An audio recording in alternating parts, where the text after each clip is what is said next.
Welcome to the Green Wasp Removal YouTube channel. In this episode, we're going to show you a late season attrition collection that we did in late October of 2024.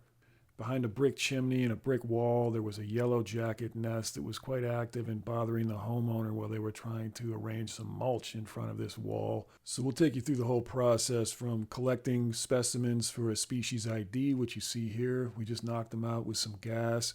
And then we can take some very close-up imagery of them to look at the patterns on the back of the wasp. And we'll show you how we go through the identification process to identify this as a Vespula germanica nest. And we'll show you how we begin our collection process from the outside of the building. During the attrition process, that's what we have to do because we can't reach the nest. We're also going to show you what you see here, which is wasps removing their own larvae from the nest. They're actually killing their own baby wasps. And they do this at the end of the season when the wasps begin to starve out. There's not enough food to feed all of the larvae. The larvae don't survive. They start dying off. So the wasps then pull them out of the nest, fly them out, and dump them outside. And we saw that behavior quite a bit during this removal. So we'll show you what that's about and why it happens. And it was a pretty decent collection we got out of this nest. But the population was definitely winding down for the season. We'll show you the freezing process when we flash freeze them in dry ice, as you see here. This is how we preserve the wasp venom for use in venom immunotherapy for allergy patients. We'll show you the second day of collection, which is what you see here. We were reducing the population of this nest very quickly because there was not that many in there. Mostly new queens, as you see here on the second day, and males, which are reproductives in this nest. And their job is to go out and mate at the end of the season. And then we'll take you right inside the entry of this brick wall nest, and we'll show you what was in behind it. It was a large open cavity space in there, and we explored that a little bit with the scope camera, which is some of the footage you see here. So we'll show you what that looked like and give you some tips on how to prevent wasps from going back into a building like this if you have a brick structure. But for now, let's take you back to October 21st and 22nd of 2024, and we'll take you through the entire collection at this location and show you how everything went step by step. As always, we appreciate you riding along with us today. We hope you enjoy the show. If you do enjoy the content on our channel, please remember to like, share, subscribe, and comment to let us know you're there. It's October 21st, 2024, and we were called to a private residence who has a yellowjacket nest of some type right under the siding here in the corner near the chimney. So we're going to take a species ID today, and the way we do that is we take a specimen container and some gas, which knocks out the wasp for a few minutes and allows us to get some close-up imagery to figure out what species we're dealing with.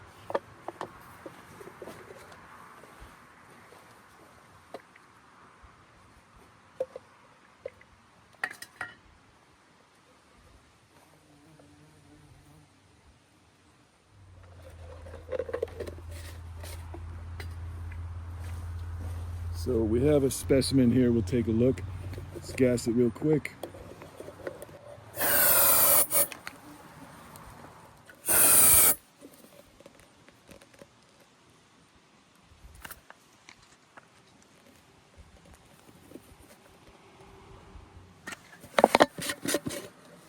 Now we have the specimen down. We can see the back of the wasp.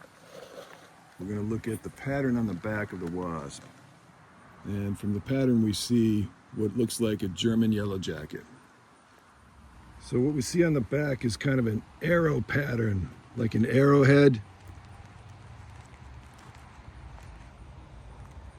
You see the arrowhead pattern right at the top of the abdomen. We're going to freeze the frame here for just a minute and enlarge it so you can see the black arrowhead shape, which looks similar to this red arrow image on the first tergite, which is the first plate of the terga, which is the plural version of tergite, which simply goes down the back of the wasp. And the back of the wasp in Latin is called tergum, so you may hear the back of the wasp, the upper back, called tergum sometimes. But that arrowhead shape is always present with Vespula germanica, or German yellowjacket. German yellowjackets may also have some dot patterns on some of the tergum and tergite plates, especially those that are considered xanthic, which is more yellow than black. There's also melanic, which have black bands rather than a lot of dots on the back. There's several different identifiers for Vespula germanica, usually an uninterrupted yellow band along the side of the head.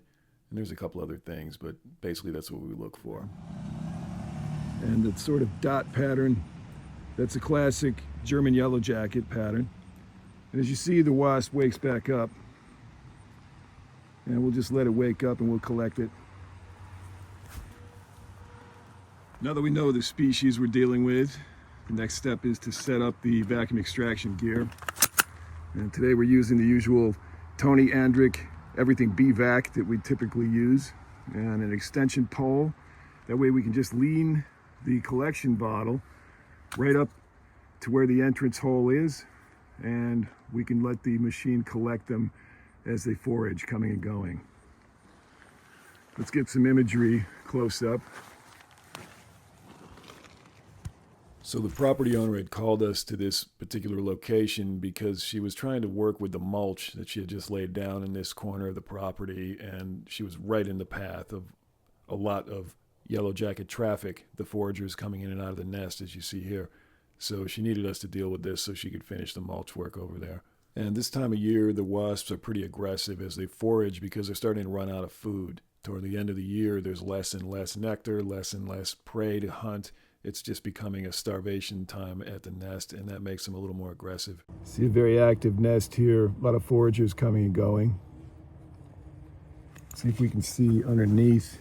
So if you look right here, there's a hole up into the brick, and that's our main route in and out of this nest. We'll get the scope cam out and take a look here once we slow some of this traffic down through Attrition Collection.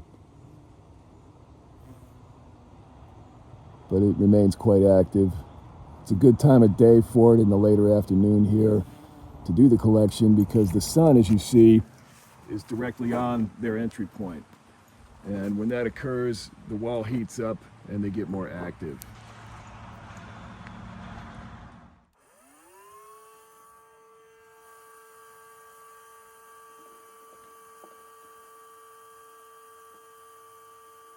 In a situation like this where you have a brick chimney against a brick wall against the wood interior of the home, we're not going to go in there and try to dig out a wasp nest. You simply can't reach it in any efficient way. There's no way to demolish all of this brick to get in there. And from the inside of the wall, you'd have to go through many layers of walls and debris and material to get to the nest.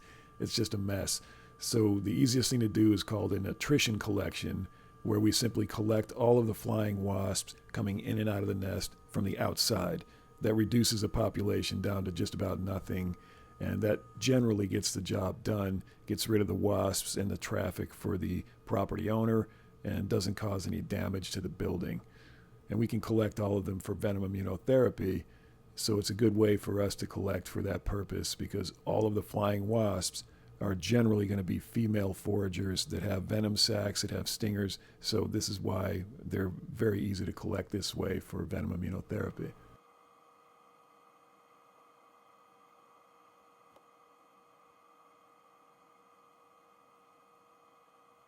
So keep your eye on this wasp that comes out of the corner here. You'll see it carrying something in its mouth. This worker wasp is engaged in a process where they remove their own larva from the nest and kill it. They drop it off outside, and this happens because they can no longer support the baby wasps. There's not enough food. The nest is starting to starve out, so they begin removing their own larva. And you'll see that behavior a few times throughout the footage in this episode.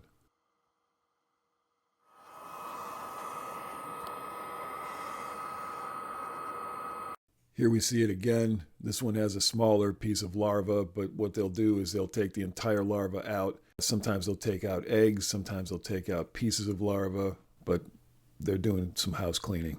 This was first documented back in the 17 and 1800s when they were observing wasps, and they were kind of mystified by this behavior, trying to figure out why a species of any animal would kill its own young on a regular basis. And they finally figured out that at the end of the season, they simply cannot support these larvae. So they start pulling them out of the nest so they don't die in the nest and basically spoil or foul the rest of the nest.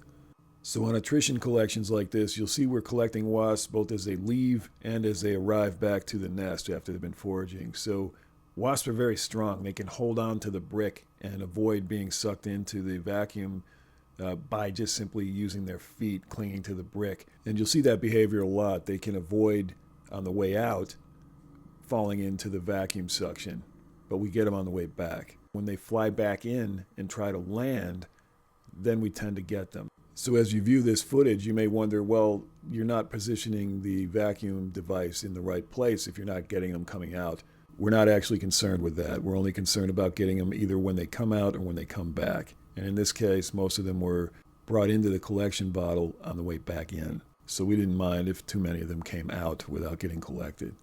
You may also see some of these invasive Asian lady beetles. They come and go from this same hole where the nest entry point is throughout the video, yet you'll notice that the wasps ignore them. They don't hunt these lady beetles. We believe that's because the ladybugs have a natural defense mechanism called reflex bleeding, where they can bleed out some of their blood through their leg joints when they get attacked. Their blood is kind of yellowish and it contains very foul-smelling, bitter-tasting toxins, which protects them from a lot of predators. The same thing happens with ants. The wasps ignore them. They don't hunt them. It's the same reason. They put off a really noxious chemical. So even though most social wasp species won't hunt ladybugs, there are several species of parasitic wasps, tiny, tiny wasps that will actually lay their eggs inside ladybugs, turn them into zombies, and then those larvae will hatch out of the body of the ladybug. And that's how some of the ladybug population is controlled. It's actually a beneficial process.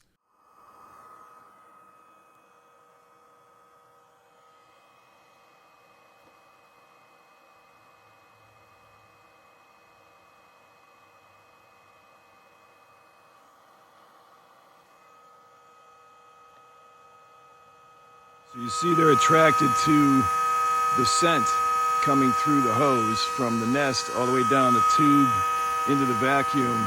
There's a vent on the top, and that brings up the pheromone that they're used to smelling, so they get a little confused because this smells like their home, and they come and explore that.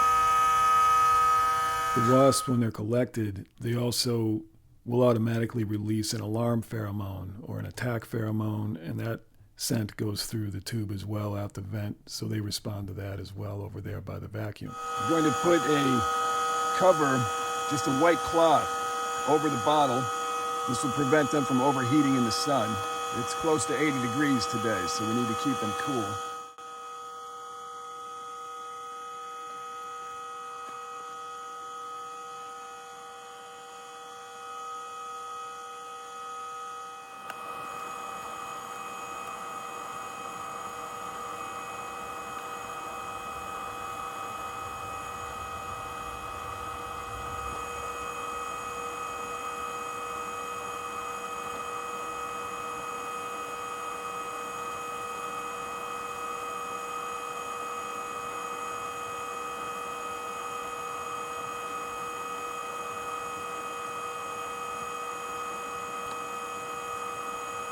Here you see another example of the larva removal, and they've taken a full larva out here, which is usually the case. They'll normally take an entire larva that is still alive out of the cell, and they'll drag it all the way out to the entry of the nest and then deposit the thing outside. They'll fly it away from the nest and dump it outside.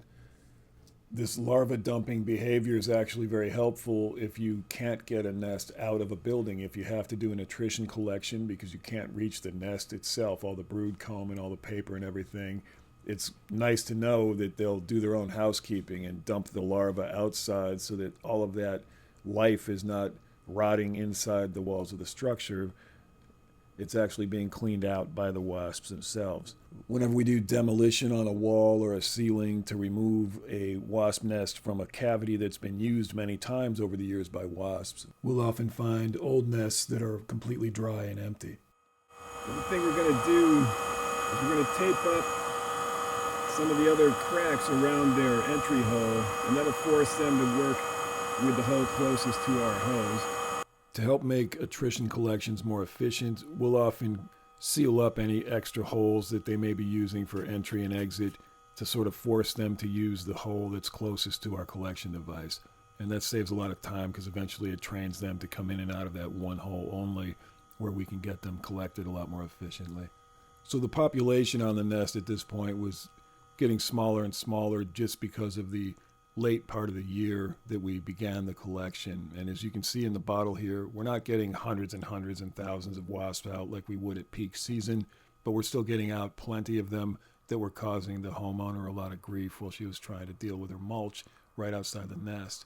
There was still a lot of larvae being removed at this time of year, so you'll see here again a larva was being brought out of the nest by a worker. We'll slow the footage down here a little bit for you so you can see it better. You see how they come out carrying it in their mandibles, and then they have to fly this larva, which is probably half the size of the wasp itself.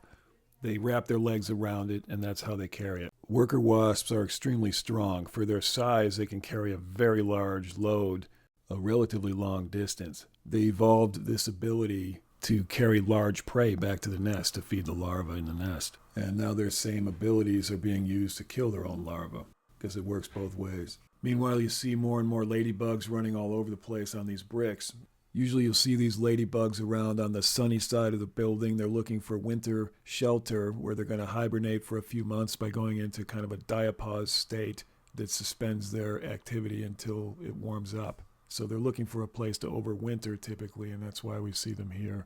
They're trying to get into the building where they can find shelter for the winter. The yellowjackets, on the other hand, they're all going to die by the cold months of the year because they do not overwinter in areas where there's cold winters. They all will die. All the workers, all of the males will die after they mate.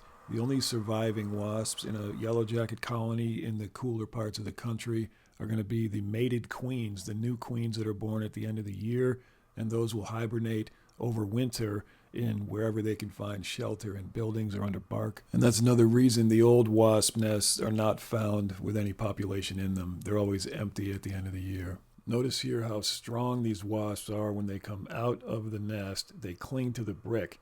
As long as they cling to the brick, they can walk right past very strong suction. It's not until they attempt to take flight that they end up getting sucked into the suction device. If they just hold on to the brick, our suction device cannot get them off the wall. If we cranked up the suction on the vacuum device to the max, we probably could suck them right off the walls, but we cannot do that because we have to be very careful about the suction pressure we use because we don't want to damage the wasps because we're collecting them for venom immunotherapy. So the wasps have to be in perfect viable condition prior to freezing them.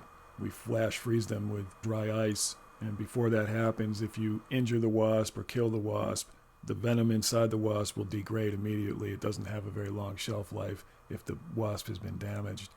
So you see how the tape drives them toward the vacuum device.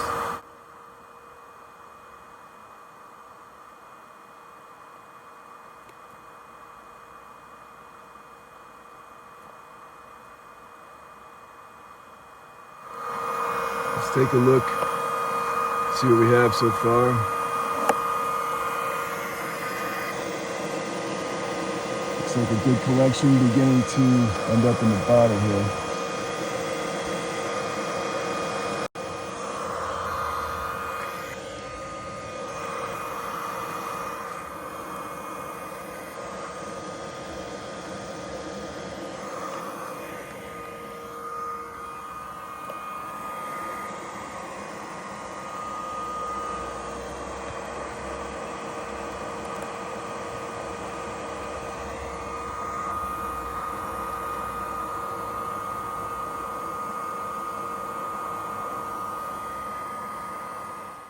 Here you see another example of the larva being removed from the nest. Ultimately, if we did nothing to collect on this nest at all, had the homeowner not asked us to intervene because she was dealing with mulch issues, this would have occurred over and over again until the nest was emptied out. The wasps themselves would remove the dead larva and live larva until they felt that either the larva that was left in the nest could be supported through pupation or the nest was empty. And you can see here how the wasps are beginning to adapt to learn to know to walk around the collection device on their way out. But we still get them on the way in. All right, let's check and see how many we have here. It's a good collection.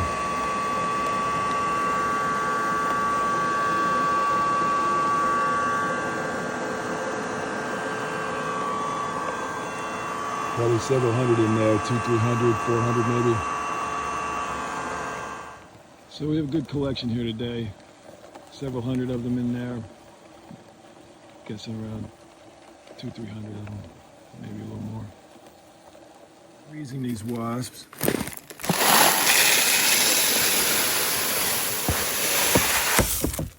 This will preserve their venom for venom immunotherapy. So here we show you the dry ice process where we flash freeze the live specimens in their collection bottle. October 22nd, 2024. We're back at this Attrition Collection. Collecting a number of queens today. You can see large queens and some small workers.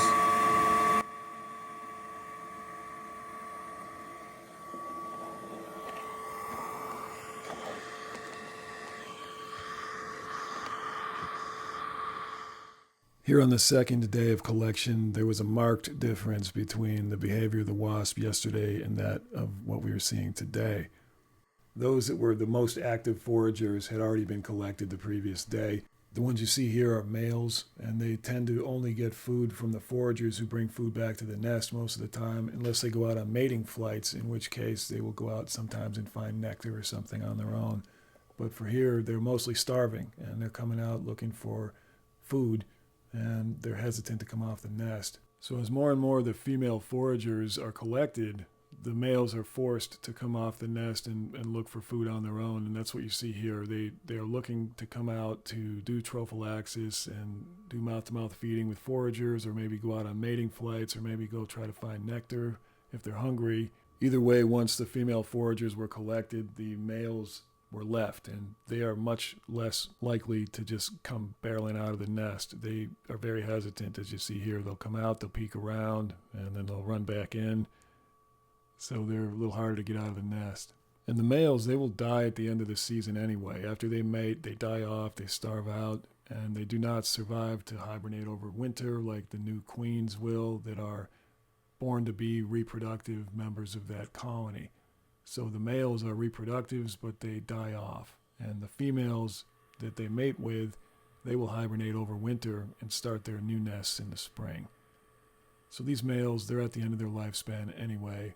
And we can't collect them for venom immunotherapy because they have no stingers, they have no venom sacs, so they're useless for venom immunotherapy purposes as far as collection goes. So the way you can identify a male wasp, a yellowjacket here, is that they have very long, floppy antennae compared to the female workers or the queens. They also have a longer body than the typical worker, so they have an extra segment on their bodies. So they'll have 7 segments on their abdomen instead of 6 like a female would. So you can see here with the males, they just sort of lackadaisically wander out of the nest, and they're very slow, and you can literally just hand pick them off the brick and put them in the vacuum because they just don't have that drive to fly or to attack or to go forage like the females do. A lot of people don't realize that there are no male wasps of any species that have stingers. So no male wasp can sting. They only have reproductive organs at the end of their abdomen. There's no stinger and no venom sac in the males. So you can't be stung by a male wasp. They will try to make the stinging motion like females will. They'll curl the end of their abdomen up and try to make contact with your skin with it, but they can't actually do any damage to your body at all like a venom-carrying wasp could. So here in the bottle, the collection bottle, you can see on the second day, it took quite a while to get some of these wasps out. Most of the ones that came out were coming out early. These are female workers mostly, and some of the newer queens. The larger ones you see in there are new queens. These are the ones that would hibernate over winter and start their own nest in the spring, assuming they mated in the fall. So we did collect some of the workers already, and once they were out, that left mostly males. But as you can tell, the population on this nest had dwindled way down. We had collected most of them the day before, so we were wrapping this up pretty quickly here on the second day. Some of the nests we collect in the fall and into the early winter, they tend to be already depopulated for the most part, and that's how this nest was. There was a collection to be had, definitely, but there was a much smaller collection than you would have seen if we had it earlier in the season.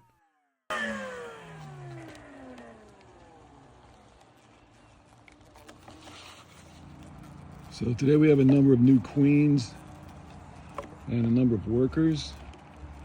You can see the significant difference between them when they're queens or workers. Obviously the queens are much larger.